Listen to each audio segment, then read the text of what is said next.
बिल्कुल इसी जगह।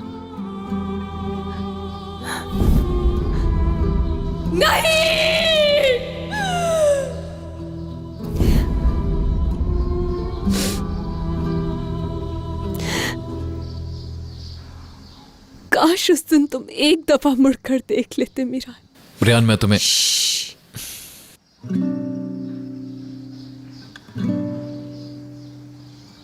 तुम नहीं, आज सिर्फ मैं बोलूंगी। प्लीज रियान, प्लीज मेरी बात सुनो। तुम्हें यहाँ इसलिए लाई हूं ताकि उस दिन जो हुआ वो देख सको तुम।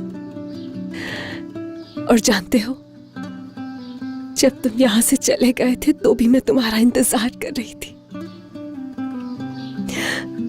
लगता था कि तुम आ जाओगे, वापस आओगे। मैं खुद को समझाती रही थी उस दिन, उससे गलती हो गई है, मगर वो वापस आएगा। नहीं जा सकता वो।